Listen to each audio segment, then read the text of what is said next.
calm, focused happiness. Hey, Mindful Tribe. Today we have a guest with us who can help you pivot. She can help you learn more specifically about where you truly want to go, because isn't that often our problem? We sometimes think we know, and then we don't, and then we think we know, and some of us get a little confused with all this. Well, I've got a guest here who not only can help you with that, but she's created a journal called the Clarity Journal. And this journal is really incredible. And I know that because I've read some of the reviews and I've talked to the author, and I know how effective it can be to help people to really figure out exactly what they want in life. I'm so pleased to tell you that today I'm here with Becca Ribbing. Becca, are you in mindfulness mode today? I am actually. It's funny because I have kids, so sometimes it's hard to be in mindfulness mode because it's like reacting to them. But I've gotten myself recentered from this morning's festivities, and Well, it's definitely not always easy to be in mindfulness mode. Things happen, life happens, but we just keep plugging along. What does yeah. mindfulness mean to you, Becca? I think to me, mindfulness means awareness. And I actually have kind of a funny story of how I found mindfulness. Oh, I was 12 and I was taught there was this girl that came and visited. I don't know, I think she was an aunt. I can't actually even remember who she was visiting. It was someone in my neighborhood, and she was like a California Valley girl. She spoke with that Valley girl accent, long blonde hair. She was so cool. And I spent about 2 weeks talking to her and hanging out with her that one summer. And she was telling me about how a Buddhist monk came into their school and taught them how to meditate. And I was a big geek at that moment. I mean, I'm still a big geek, but I was like, ooh, like Luke Skywalker. yeah. And so she taught me how to meditate, like in a very 13-year-old way. She was like, you sit cross-legged, you put your hands on your knees, and you picture the breath coming in and you picture the breath going out. I think that is literally the extent of the instruction I got. And I started meditating very regularly, like basically when I was in eighth grade. And it wasn't until I got to be an adult that I did more reading about Buddhism and different theories. And it was, I think, really powerful to me to be taught by a child, because when you're taught mindfulness as a child by a child, you leave out all of the rules and really break it down into the simplest form. You can't write a book that's sit cross-legged, put your hands on your knees, and visualize your breath. Like, and that's it. You can't even write a blog post. No, Short. You could tweet it. I should start tweeting my you could mindfulness. tweet it, Becca. Yes, you could. This is a great story. I love it. And so when I think about mindfulness, I really do always come back to that childlike state. You are just in the moment. And I love talking about it because so few people have had that very particular experience. And so I think it helps bring other people back to this is the basics. And yes, people do write 200-page books on this, and those are really insightful and wonderful. But on the other hand, that 180 character tweet that you get from a child is also extremely valuable. It really, really is. And that's the thing. It can be so complicated, but it's such a simple thing. So Right. it doesn't need to be complicated. We can only, as humans, we make things complicated a lot. Right. Especially as adults. Yeah, especially as adults. Yeah, yeah. Kids have that particular ability to keep things simple a lot of times. Oh, you just do this, you know? Right. Exactly. Yeah, And like, that's very and cool. I don't, it doesn't even matter to me whether you do it. Like when the Yeah. kids do it, it's without attachment. Yes. They just so lack attachment to whether they're doing it right, whether you're doing it right, whether, it's really wonderful. And do any of your children meditate? Do any of your children follow mindfulness? They do. I don't really push it, Yeah. so they come and go, but I have this really wonderful picture of my I think he's at 13 now, but I think it was probably when he was about 8. We went and we always would go to this island, and on the island, one of the churches had built this beautiful labyrinth, like the walking paths, Yes. and he got to the middle of it, and it was overlooking the Pacific Sound, or the it was in um Orcas Island, which is in the Puget Sound. Hmm. And so it was overlooking the water, and he just naturally like plopped himself down, sat cross-legged, and started meditating at the end of it. And I was just like, oh.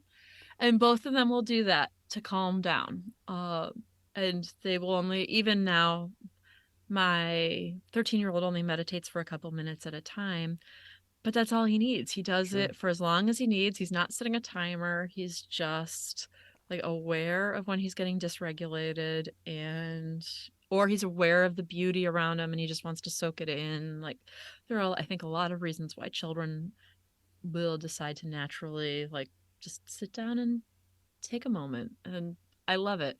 My younger son is himself only 8, so he does it every once in a while. We were pretty good about doing it with him during COVID to help him. Um, we just moved and he's been on the go ever since we moved. So this is actually a good conversation. I haven't ever been asked that. And so now I'm like, oh, I should revisit that with him. Sure. Yeah, children can benefit tremendously, as Right. you and I both know. Yeah, for sure. That's Yeah. great to hear your stories about this. Well, speaking of stories, how did you come to the place in life where you were a coach who helped people pivot and help people find their direction? So I was in my own trying to figure out what I was going to do. I think a lot of us, when we go to college, we're pretty certain we know what we want to do by the end of college. Not all of us, but we have an idea and we've gone through the program and we get out into the real world. And even if you get something that you thought you wanted, a lot of times when you're getting out of school and into the job market, all of a sudden those jobs are different than what you had envisioned from listening to your professors who have never had a real job outside of academia. True. And so I was in that moment and I was only getting interviews at places I did not want to work because they were like a clear path forward. Hmm. And I really wasn't sure what I wanted exactly. And so I started doing all of the reading, all the self help books, all the career books, figuring out what my Myers Briggs type is, Strengths Finder, stuff like that. And as I was going through that journey, I actually did not get more clear. What I started doing is all of my friends were in that same stage. What do I do next? Or how do I stop being pigeonholed? How do I make really solid transition from where I've started post college to where I really actually want to go? And so by the time I helped the third person get a job where they wanted to be, I started realizing that I am really good at coaching. And so that's how I ended up in coaching. Wow, that's very cool. And then you were coaching, and then what made you decide to write a journal, create a journal to, put out to the Yeah. world? So I had, it's a little bit of a long story. I when I had my first child, I was one of those glowy pregnant women that everyone else hates. I did yoga on the day my son was born. Wow. And so I was super like perky, glowy, like I always looked happy. Then my second kid, I got pregnant with him, and I was expecting it to be like happy, glowy. I'm going to do yoga every day. And in my first trimester, I had a chiropractic injury to my hips. And if anyone knows about pregnancy, your body's making hormones that are actually trying to loosen up your hips. And so it was impossible to get them to heal properly while I was pregnant. And so I did physical therapy at least twice a week my entire pregnancy. I had to use a cane off and on. It was really debilitating. And to go from happy, glowy pregnant person to I can't walk, I'm cranky because I'm in pain all the time, that was hard. And then little cutie pie was born, and he had horrible chronic ear infections for the first year of his life. And he was huge. He was born 10 pounds, 8 ounces, and he just chunked out from there.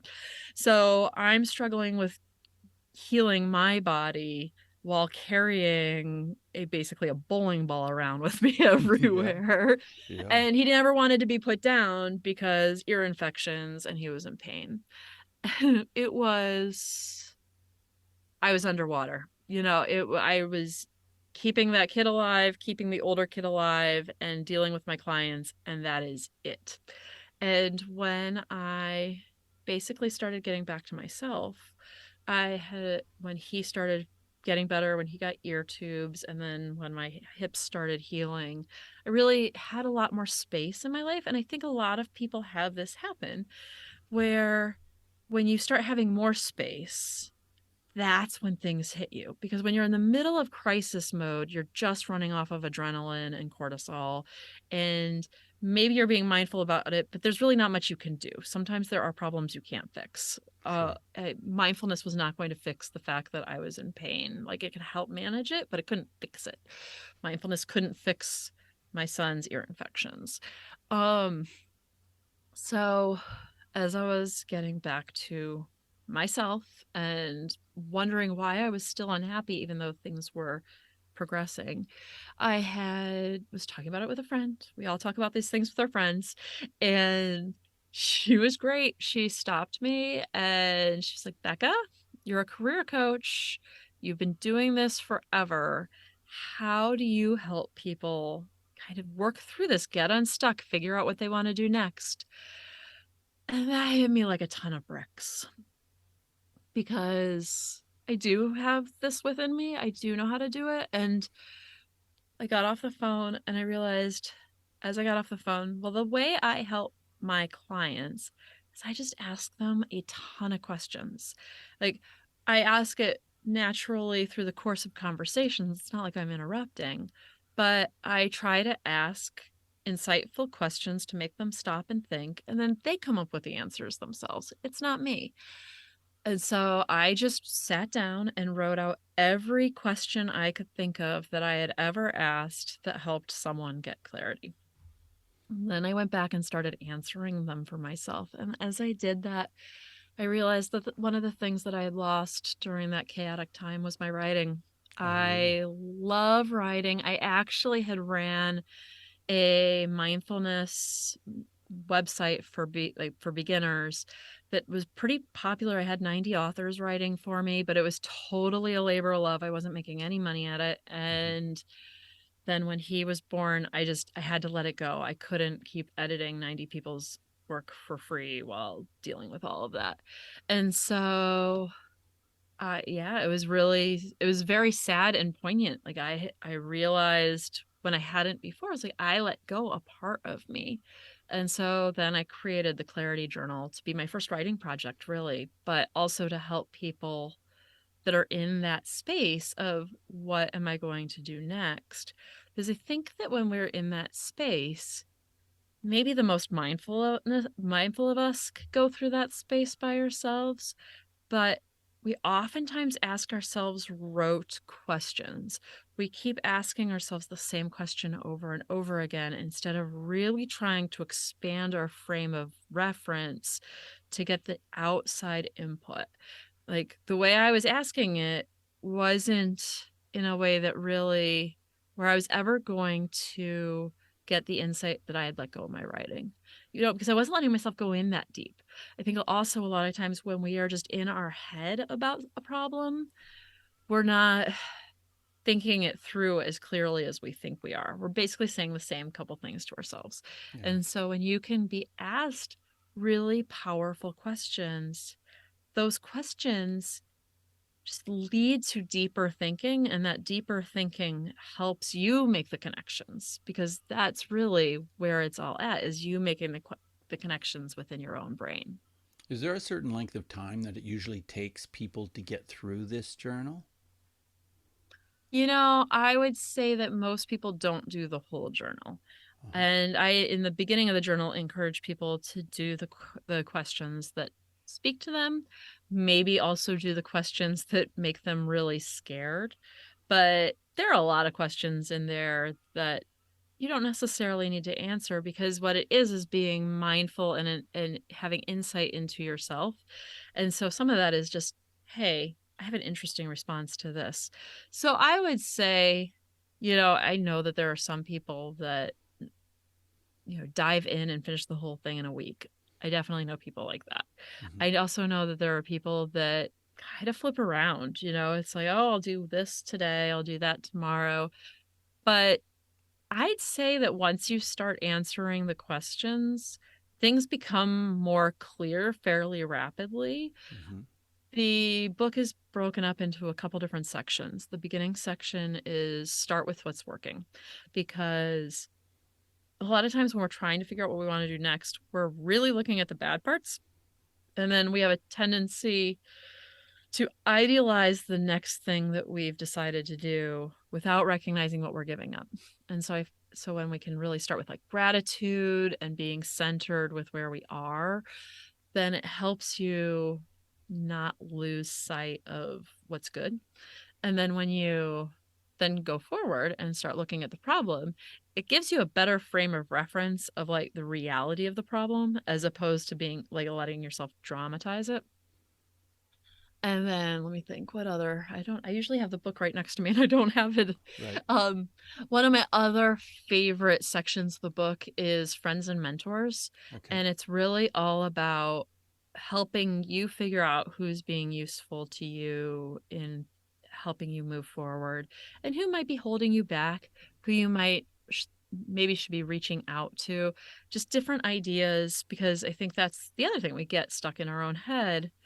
And, if we're only talking about it with our best friend who's somewhat negative or doesn't believe in us or whatever, then that's a lot different than talking to my friend who was both very confident I could figure it out and also felt safe enough to tell me something that was going to really annoy me. Like, what would you tell yourself, And I think a lot of times we want to do everything ourselves. I think that it's not so much Gen Z versus millennial versus Gen X versus boomer. I think where we really are living in right now is the Google generation. And we all of us from like age 12 to age 65 all believe we should be able to Google something and figure it out. Yes. And So but the true. but the problem with that is you don't necessarily have the experience to filter the information that Google is giving you. Google is giving you literally a million results on the topic you just put in. Well, how are you going to filter through to decide which one is the right one for you? If you don't have the experience, if you're Googling something that's completely outside of your frame of reference, then what you really need is a teacher, a mentor to help you filter through that information to know what the pros and cons are. And I will give you a really good example of this. When I was recovering from the hip injury after the baby was born, I was in Pilates, and I was in one-on-one Pilates. It was great. But we also, because it was one-on-one Pilates, had a lot of time to talk, and I was telling her what I do, and she was like, "Oh, that's interesting."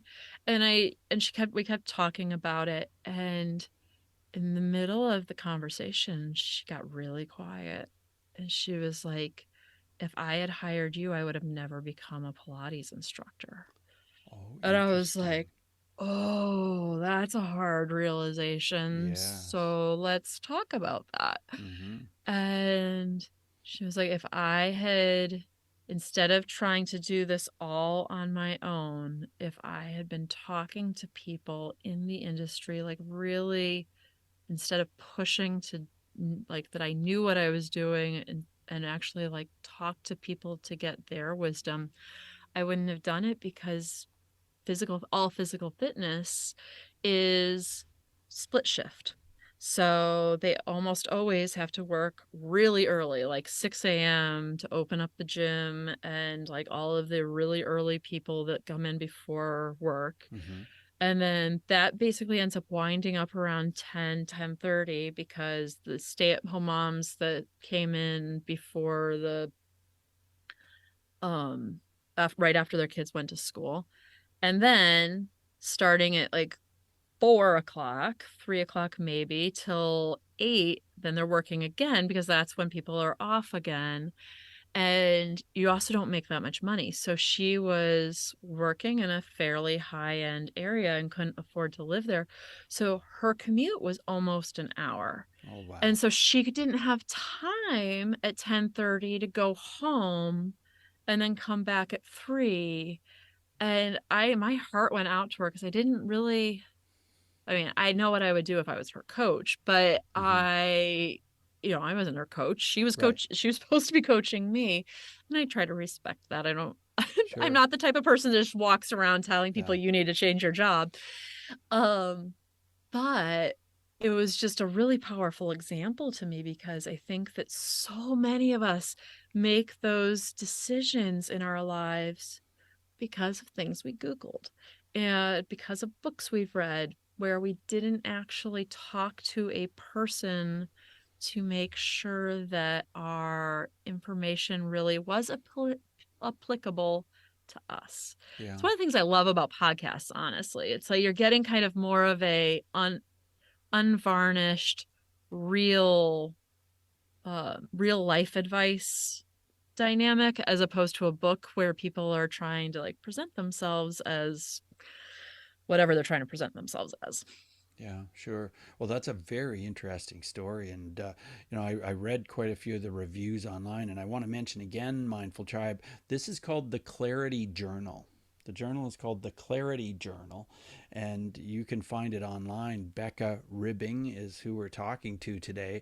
And Becca's website is beccaribbing.com, BeccaRibbing. So you can check that out.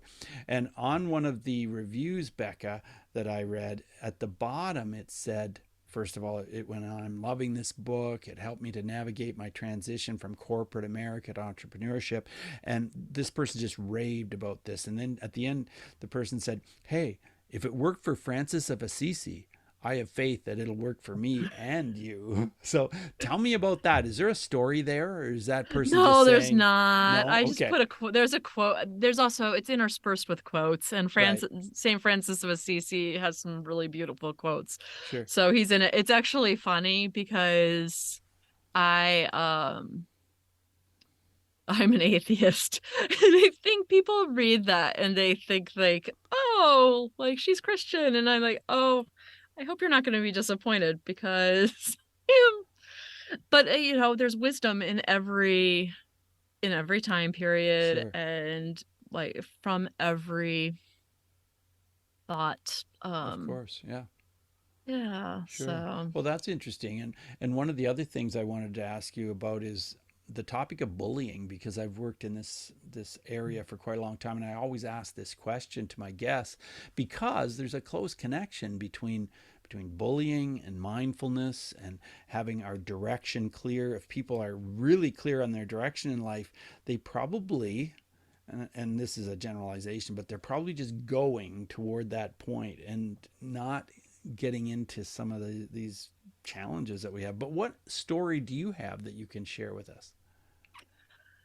this is gonna be a little bit of a not answering your question to answer your question. Uh, my older son, I homeschooled for a couple years, and when I first started homeschooling him, a number of people, back up for a second. I was assuming when I started homeschooling, what everyone would say is, how is he going to make friends? How is he going to socialize? That's what you think of. That's what I thought of Sure. when you thought of homeschooling. And that's actually not what anyone asked me. I don't know if it's because they knew my kid was a social butterfly or what, but literally have never gotten asked that question. The question everyone asked me was, how is he going to learn to deal with difficult people? Okay. And the second or third time someone asked me that, I like had a physical reaction to it because working with all of these people in their careers, well, almost every single person I ever work with has stayed in a job a year, 2 years, 5 years too long. Mm. They aren't being valued. They may be in bullying situations, like in the most extreme, but they are not being treated well, is almost always the reframe. Mm-hmm. And so it really made me stop and think. It's like, oh, we're actually training kids that it's not under their control. We are training them that they could be in a bad situation, and for that 9 months, they're going to be stuck with that teacher they don't like and who doesn't like them. And then it changes or it doesn't, because if it's a kid and you're just happen to be in that class again next year, but we are actually teaching kids that they don't have control over it and they can't have control over it, and they have no agency. Mm-hmm. And I see adults playing this out over and over and over again. And it's like, but we have total agency over our work environment. We can get another job, especially now when it's so easy to get a job. But even before, I talk to so many people and they don't feel like they have agency. They are waiting for someone else to change the paradigm. They're waiting for their boss to get a raise or a promotion. They're waiting for themselves to get a promotion. They're angry that they're not getting a promotion. They are angry about a lot of things where they are not feeling like they are being treated right. Mm-hmm. And it's like, you really could get another job. Like, I don't say that flippantly. I know it's not easy to get a job, Right. but why spend that time in cortisol and adrenaline and like Yeah. worry and doubt? And it always does a number on your self-esteem. Why stay there? And I just am now really a strong believer in self-parenting, right? Like, Mm-hmm. you should have had more control over your environment as a kid. You do have more control over it now, and really kind of mindfully being aware when a situation isn't working for you, that you actually can set boundaries and that you actually can take back your power and demand that you are treated in a certain way. And if you are not, then you remove yourself from that situation. And I'm not saying quit in like a flame of glory, Right. but Sure. start job searching. Yeah, yeah, good advice. Well, as we move forward in the interview, I want to ask you, Becca, 5 quick answer questions. So just Sure. 30-second answers are perfect. And the first question is this: who is one person who has been a powerful mindfulness influence in your life? I mean, that 13-year-old girl has probably been the biggest influence, even though I've read lots of amazing people since then. That was the single most clarifying moment in That's my cool. mindfulness journey. That's really cool. Let's talk about emotions and how mindfulness has affected how you deal with your emotions. I think that it has helped me be aware. And I think that the thing that it's helped me do the most is apologize, because if we can be mindful about what we're doing, can't always control the emotions, but we can always control our response to them, at least after the fact, and make sure that we repair. Yeah, yeah. Well, breathing. Let's talk about that. Have you got any insight or thoughts on breathing that could help our listeners? I don't know, because I kind of feel like anyone listening to this has probably spent a lot of time thinking about it. But as someone who has a perpetually stuffy nose, I think this is where we get into adults have a lot of rules about breathing. And it is okay if you have a deviated septum or if you have allergies. Like, you don't need to do it quote unquote right in order to do it right for you. Yeah, that's an interesting perspective. Yeah, it's true. Sometimes people can try so hard to do something right that the trying is what is sabotaging them. Right. Yeah. What about books, your journal, the Clarity Journal, I highly recommend. Are there any books that you would recommend on this topic of mindfulness? Oh, what is that book called? I mean, if it's anyone's a beginner, that Buddha in Blue Jeans. It's like available on Kindle Unlimited. It's really short, but I like it because it kind of is about the same spirit as that that 13-year-old girl had, like Mm-hmm. much more tongue in cheek, bringing a little bit of humor and a little bit of levity, and I like that style, so I would say that. Oh, that's interesting. Okay. And how about apps? Are there any apps that you recommend related to mindfulness? I think what I actually recommend is YouTube. I just Mm-hmm. love the meditations on YouTube. I don't always use them, but if I'm really having a hard time letting go, I find that they're very like, there are a lot, so you can find someone that is completely your style and it's free. Yeah, for sure. That's great. Okay, well, thanks for answering those five quick answer questions. And I want to ask you this: what's next? Are you thinking about writing any other kind of like a book or anything else?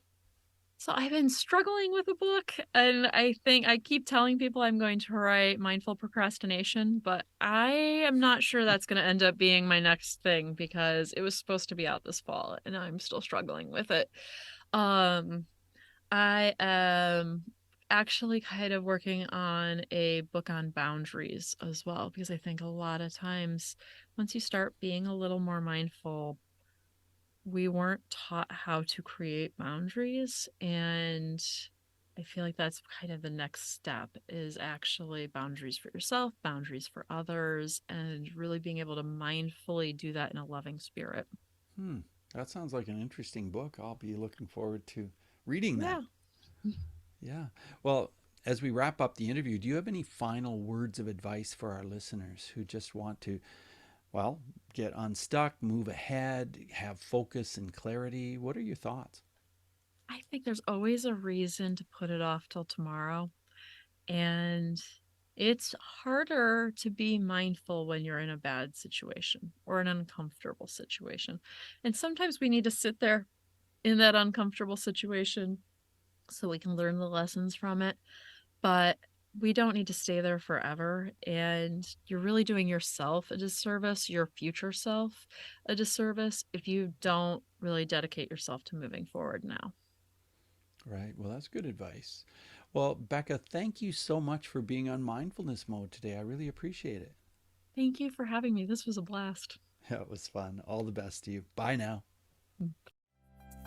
Hey, Mindful Tribe.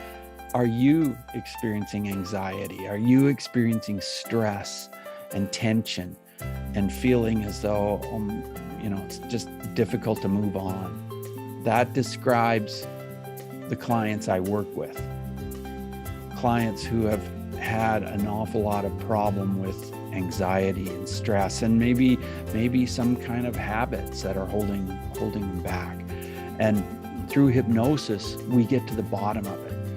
We get right in there and we talk about it.